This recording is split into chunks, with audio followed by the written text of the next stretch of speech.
Check it out now. Oh man, people, this is why if you fuck with me, man, and you watch Everyday Struggle, you gotta come here for the real shit. Because this is where you're gonna get a real raw and cut. You're gonna get the whole shit, nothing but the truth. But I gotta let you know, man, I was on Everyday Struggle and I kind of let a rumor out. Okay, it was a rumor I heard from a very reliable source, by the way, recently. And by the way, from time to time, I get random people hit me up with tracks, exclusive shit. Y'all all know I leaked Nicki Minaj unreleased verse on Motorsport. Okay, so a lot of people send me tracks. But here's the thing. Recently, I've been getting a lot of tracks or snippets from Drake, okay? And it's not Drake sending it clearly, but it's people who have gotten these snippets somehow. Now, a lot of them I've never heard before. Some of them are reference tracks. Now, here's the thing. And before you say, oh my God, he got more. No.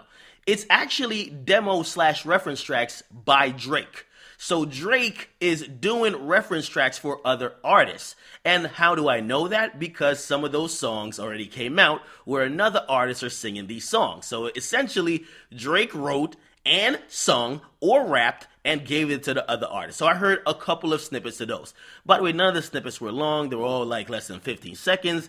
However, this source who kind of got it to me is a very trusted and reliable source. Okay? Now, this source also told me that, hey, the track where Drake is dissing Pusha T that we'll never hear, listen, it exists and they've heard it, but not only that, we will hear it, but we'll hear a very toned down version that was altered and changed a lot on Drake's album Scorpion, which comes out on June 29th. Now, Drake didn't reach out to me, and he reached out to me directly, okay? Personally and directly. This is not through somebody else. This is a conversation that me and Drake, Aubrey Graham, had together in private.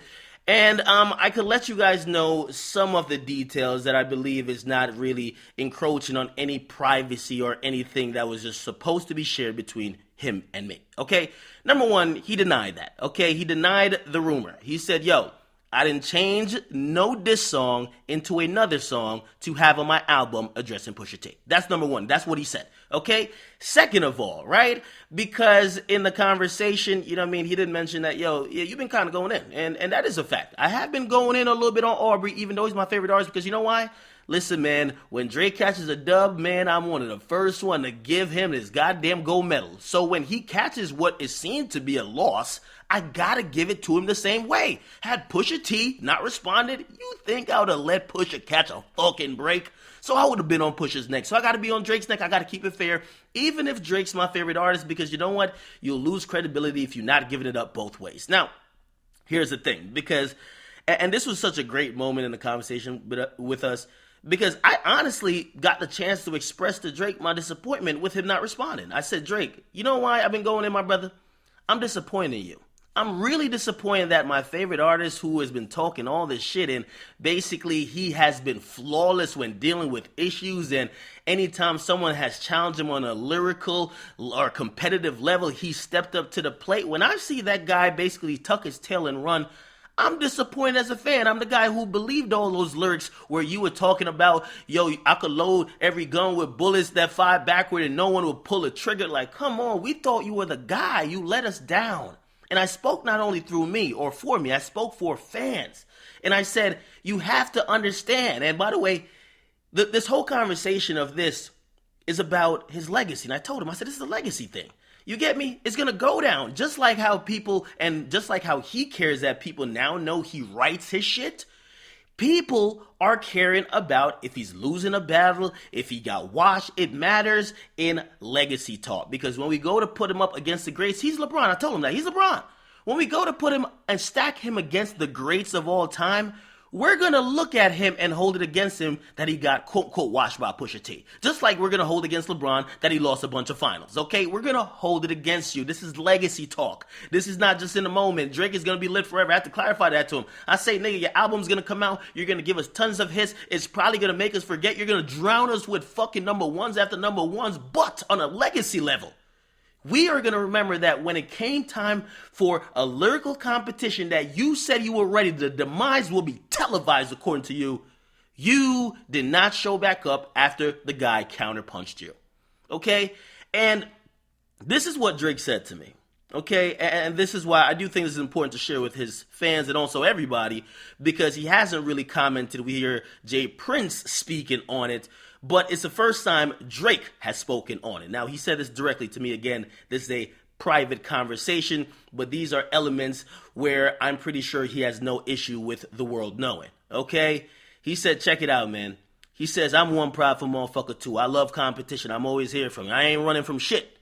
But at times, and he said, for you as an outsider to this situation, you won't get it and fans won't get it. But he says at times, shit goes beyond just music. He says that if this continued, okay, and it kept on being escalated, I could believe that he's talking about maybe if he dropped his track. He says it would go to a point of no return, and it was taking him to a very dark place. Okay? And that's pretty much his answer to me, who I, as a fan, vocalized my disappointment to him privately. Like, bro, like, yo, you were supposed to be the guy who was taking all challenges, all fades. And then he did follow up by saying, check it out, though. It will all make sense. It doesn't make sense to you right now because I said to him, I say, yo, you may have your reasons, but you got to understand why we're still going to be disappointed. You may have your reasons, but we're still going to be disappointed because publicly, none of that matters in this back and forth. We want to hear a response. And he said, June 29th, there is music there. Okay, there are answers on his album to make us understand. He said, you will understand when my project comes out. Okay? And honestly, I'm going to give him the opportunity because, by the way, Drake is just a phenomenal fucking artist. But you know what? This is such a weird and interesting type of battle where I still say that Duppy Freestyle was the better of both diss songs, right? I still think it's better than the story of Adidon in terms of being clever. And that's the thing I was telling Drake. I'm like, Drake is way too clever to not respond. But here's the thing. That exposure by Pusha T and the way he went about it pretty much had more impact in terms of determining who won. Okay? Now, is Drake gonna come back and send some subliminal shots? I don't know. Again, he did deny that he changed the original diss track into like a calm down hybrid non-disrespectful form on his album, but he did say answers are to come. Okay? And I'm going to give him that chance to hear these answers because I am thoroughly confused why Pusha T just hits you with a trump card and it's like you don't want to play ball no more. We will wait. I do believe, again, Scorpion will be filled with hits. It's going to have everything to make us believe that Drake run will never end because at this point it's like 11 years going. This nigga been running the fucking game, right? And so that will be there. But in terms of the people who cares about bars, who care about him as a MC and him being that guy who's been talking that shit and backing it up, we will see if the answers that he has for not responding to Pusha T will suffice and make us say, you know what, this nigga is right. Or maybe he might give hints to why he didn't respond. What's that dark place that it could have brought him to? Again, I am sure he'll do a little bit of press before the album drops. I hope we do get more information and we do get him speaking more in depth about it. I could tell he wanted to be careful and let me know that because he's aware that it'll be publicized, right? But hopefully as his album comes closer, he speaks a little bit more in depth, okay? Possibly an interview. Pull up on Twitch, my nigga, or pull up on Everyday Struggle, okay? Okay, by the way, he did add me on Fortnite, or I think he did. He asked me for my game attack. Get a comment box, what you guys like. Then subscribe to DJ Akademiks.